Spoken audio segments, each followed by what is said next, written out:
Verna, it is so good to have you in the studio with us. Thank you so much. Thank you for having me. Give me a moment from your childhood that you think really shaped you. Well, from the age of 2 to 9, I lived with a babysitter. Unfortunately, it was an abusive babysitter that beat me. And my mom, one day, she came by to visit. Every Tuesday, she stopped by before going on to usher meeting at church. And she happened to see a scar. I used to hide them. And this one she saw. And she asked what was it, and I told her, I was reluctant to say, and then she asked me, well, who did that? And I, told her that Miss Farley, my babysitter, and she and my babysitter had a little heated discussion that I went out on the porch because I didn't want to hear. The thing is that through my life, I've learned to make all my negatives into positives. So I turn back and I look at, most people say that, boy, I would have hated her. But I went back to see her. I went back to visit her, and I forgave her for what she did. And I think that she felt guilty and stuff. But I think I found something that I owed her for the beatings. I get past all of that and think if it had not been for you, maybe I wouldn't have, maybe I don't know where I would have been. And you were going ahead with your schooling and started dating. And by the time you had Dre, who is your first child, you were just 15, is that right? I actually had just turned 16. So you were 15 when you got pregnant, 16 when you had him. I had made, my birthday was February 4th. He was born 2 weeks later, exactly, February 18th. And so he was sort of like a birthday present, a little doll, that's something you could undress and redress. And I just, I learned, I read books, child psychology books, because I wanted to be a good mother and prove all these people wrong that in the neighborhood you hear the little whispers, look at her, she's not going to be nothing, and her child's not going to be nothing either. And I think that's another negative that made me try harder and make it into a positive. You have had several important men in your life who have been verbally or physically abusive to you, or both. Some ended up using drugs. What did it do to you to, not just once or twice, but several times, have these relationships that you cared about go in a direction where you weren't even feeling physically safe? I think that it did make me stronger. Getting beat up by the first one, it was like if he raised his hand to scratch his head, I was ducking because I'm thinking, that here it comes. I spent a lot of my time in the bedroom, away from everybody. A lot of people didn't even know he had a wife because they were in there, smoking and, drinking and doing, what have you. And I just didn't want my child to be around that.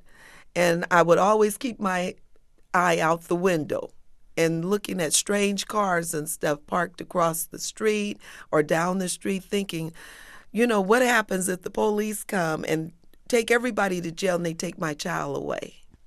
It's not easy trying to hold it down financially while you've got kids. I just think about, some of the things that you've had to deal with, and your life now must be a little bit more comfortable than it was before. A lot more comfortable. What do you enjoy about some of the comforts you have now? Oh, my God. It was at one time I used to say, if I didn't have all these bills, maybe I could do something. It was just seemingly that every little piece of money that I would get, I had a good job. It just seems like playing catch up all the time. And now I don't have a bill. I don't see a bill. I live in my son has put me in a beautiful home in a beautiful community. I have the luxury of had the nice cars, and gosh, I get up in the morning, there's a hill right there. I open up my door and I think I will look unto the hills. That little scripture in the Bible, because wow, who could ask for anything more? Did you ever worry about his safety? I mean, Oh my God. Yeah. There were times that it was like Fred Sanford, the big one. Oh my God, what is going on? Andre, are you going to be okay? Especially when he was in death row. That was the worst part.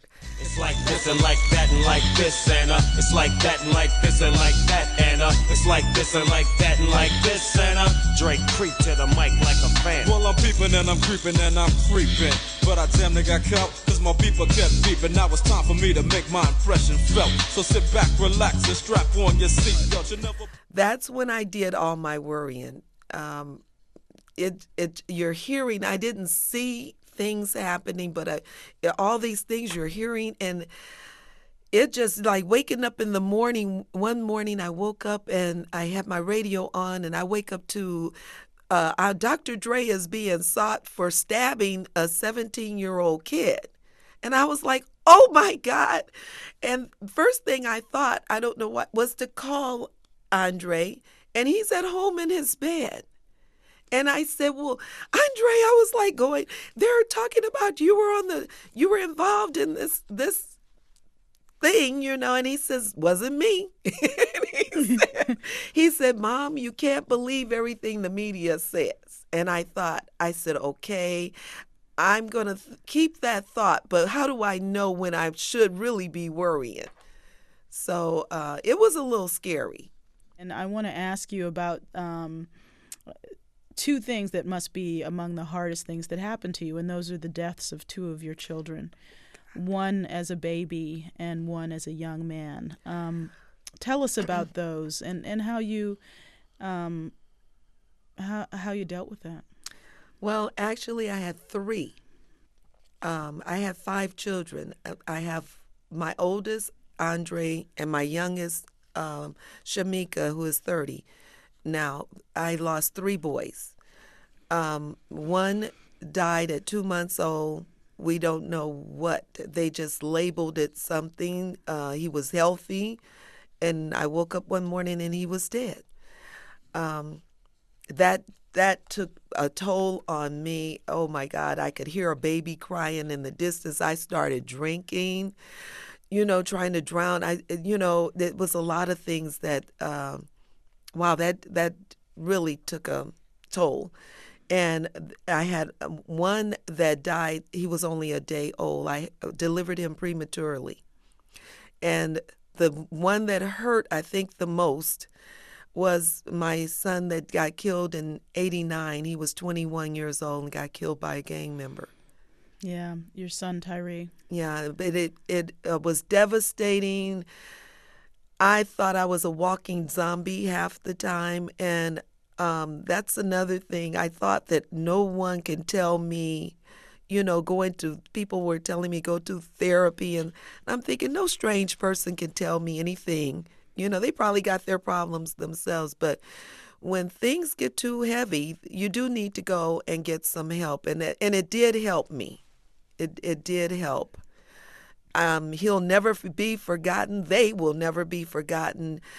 Tyree was one that he was my funny person that would have me laughing when I fell down and out. He would come over and just say something that would just have me cracking up. And I think that my daughter kind of started filling those shoes, knowing that he used to make me laugh. Now it's her that makes me laugh all the time. When her and Andre get together, she and Andre gets together, it's hilarious. So we really bonded together through that time, and we were each other's rock, I think, trying to be strong for one another. Well, Verna, it was so good talking to you. Thank you so much. Thank you. Verna Griffin is the mother of rapper and producer Dr. Dre. She's got a new memoir, and it's called Road Outta Compton.